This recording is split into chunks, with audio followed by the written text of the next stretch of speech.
Hey guys, today we are looking at 3 tournament-ready foam dart blasters that are tuned to 200 FPS cap and specifically zeroing on their attributes in terms of competitive gameplay.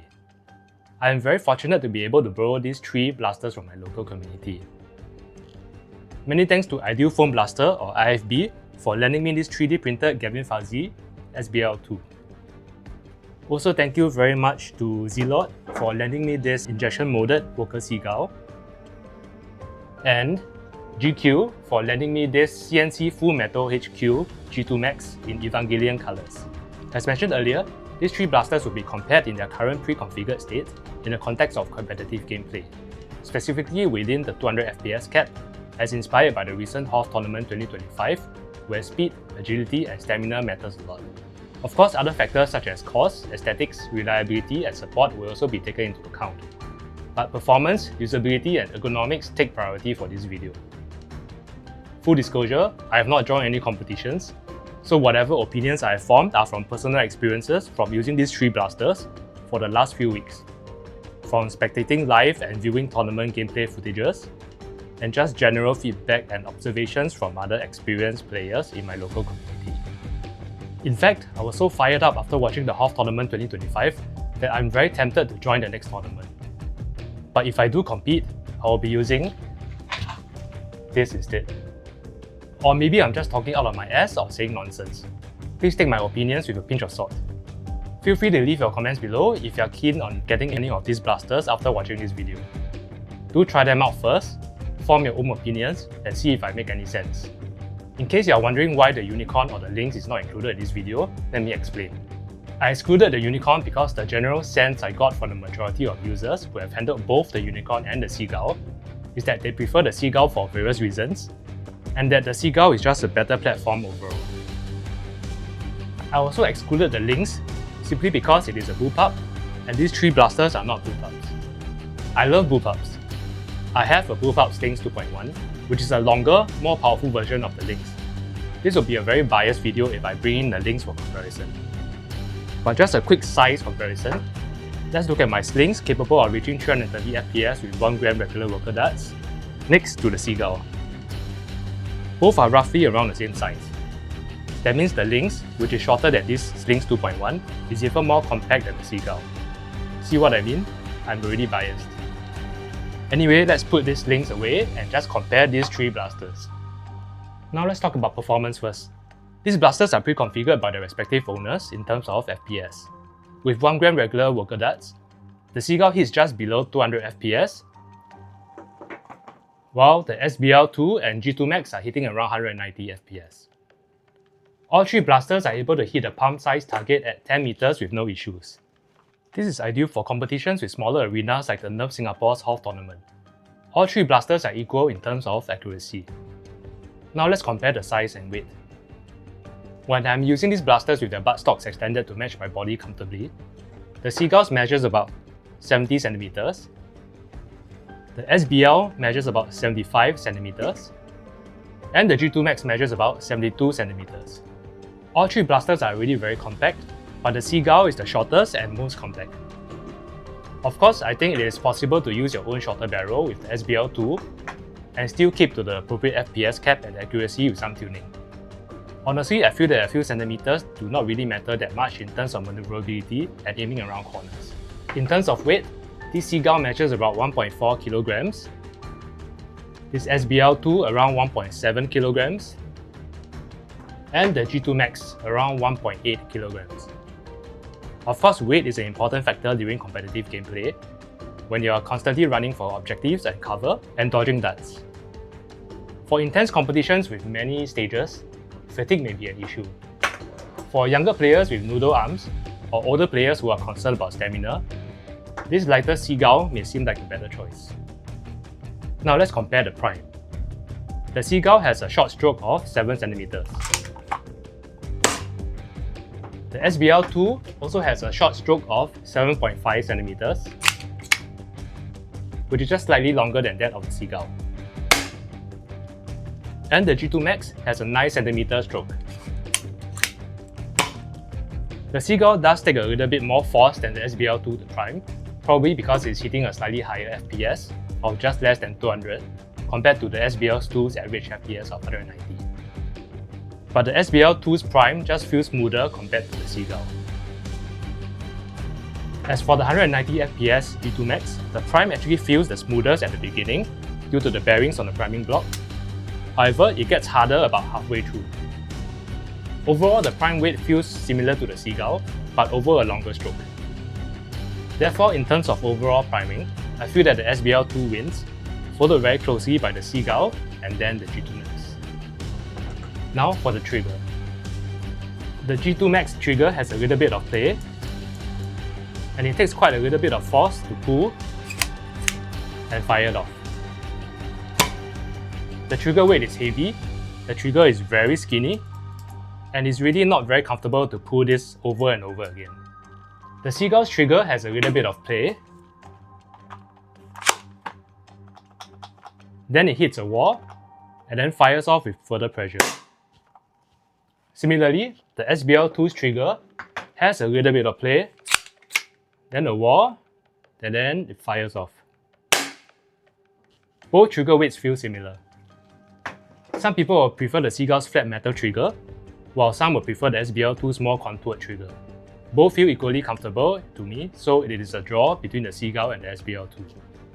Now the grip. The G2Max grip is metal and thin. Very pretty, but not comfortable, even with a sleeve on it. The grips for both the Seagull and the SBL2 feel very comfortable to hold for long durations. It is also a draw between these two blasters in terms of grip. Now my favourite part, the loading and unloading mechanism.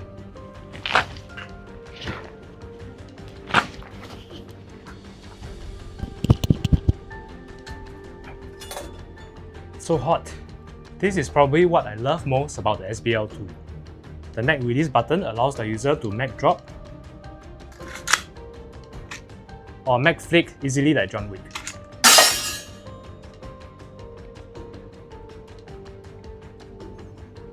And the big flat mag well makes reloading extremely fast and easy.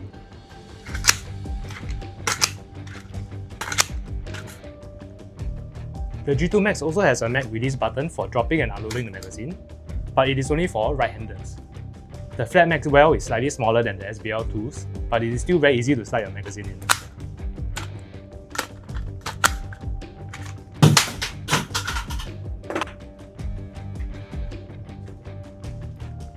On the other hand, the Seagull has a mag release lever, and you have to press the lever and pull the mag out at the same time. Reloading the magazine is not bad, but overall, the loading and reloading process for the SBL2 and the G2Max is just so much smoother and faster than the Seagull. The SBL2 takes the win here, followed very closely by the G2Max, then the Seagull. Just to quickly add on for the buttstocks, if you are not using a red dot sight with a riser, the SBL2's default collapsible stock may feel uncomfortable if you are resting your cheek on the metal rod area. There is also a little bit of wobble, but it is not enough to affect accuracy. And I feel that it is better to use a red dot sight with a riser for faster target acquisition in competitions. Overall, in terms of performance, ergonomics and usability for competitive play, I will rank the SBL2 as number 1, the Seagull as number 2, and the G2Max as number 3. Of course, there are other factors that come into play. When it comes to swapping barrels and springs, it is very easy and only takes a few minutes to do for all 3 blasters.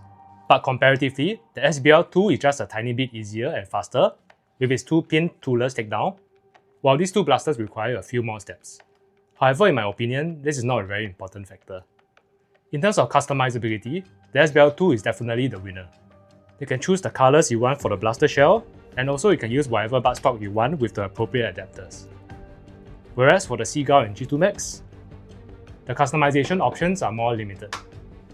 Of course, you can always do custom paint jobs for the Seagull, but those will take more time and effort. And of course, this CNC full metal G2Max already comes in specific colour schemes, which are difficult to change. This brings us to cost, which is definitely a major factor to consider. A new Seagull is very affordable at just 135 Singapore dollars at IFB, and sometimes you can even get second-hand ones for less than 100 Singapore dollars. A new SBL2 with hardware and printed parts will cost about 400 Singapore dollars, which is about 3 times more expensive than the Seagull. And even though the G2Max seems to be out of production for a while now, it was retailing at about 600 to 700 Singapore dollars back in 2024. However, I've chanced upon a few second-hand G2Max selling for less than $300 since last year, and they are not in good working condition. This brings us to the next factor, reliability and longevity. I've heard a few stories about the G2Max malfunctioning and failing. GQ, the owner of this blaster, has already broken 2 metal priming blocks with a stronger 230 FPS spring only after a few games due to a loose fit at the pump grip. And I believe the second metal priming block that broke was already the upgraded and reinforced version for the factory. Also, as mentioned earlier, the few second-hand G2Max blasters I chanced upon in the second-hand market are not in good working condition. I'm not saying that there are durability issues with the G2Max, but there have been instances of breakage and failures. Is it a design issue or a user problem? I'm not too sure either. So if you really want the G2Max, maybe try to use it below 200 FPS. Even though the G2Max is full metal, maybe it was not designed to hit higher than the 200 FPS cap in China. This is just a wild guess, I'm not sure either. Also, it is a very uncommon blaster, so if you do not have access to Taobao, the replacement parts may be more expensive and harder to find. The Seagull is definitely reliable as it is injection molded. It is still being sold and circulated widely around the world, and its replacement parts are readily available and quite cheap too. Although the SBL2 is 3D printed, it is a very sturdy and reliable platform with many metal internal parts and great after service and support. Though I guess it may cost a little bit more than the Seagull in terms of maintenance and replacement parts. Next, aesthetics. This is very personal, but I feel the G2Max definitely wins in terms of looks.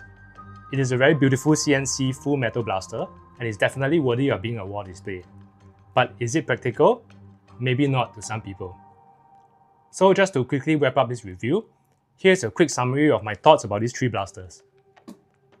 All 3 blasters are 200 FPS tournament ready, but I feel the Seagull and the SBL2 are 2 of the best and most tournament worthy blasters available. If you're on a tight budget, if you think you have stamina issues or noodle arms, get the Seagull. If you have more to spend and can physically handle a slightly heavier blaster with a superior mag release and reload mechanism, get the SBL2. If money is not an issue, get the SBL2 as a primary and the Seagull as your backup. It is always good to have a backup blaster for a tournament in terms of unforeseen circumstances, such as malfunctions or jams. As for the G2Max, it is a very beautiful CNC full metal blaster. You can use it for competitions, but I feel that there are better options out there. I may or may not do a full review video on this in the future. Do comment down below if you want to see a full review of this G2Max. This is all I have for you today. Please like this video and subscribe to my channel if you found this helpful. Thank you very much and see you soon.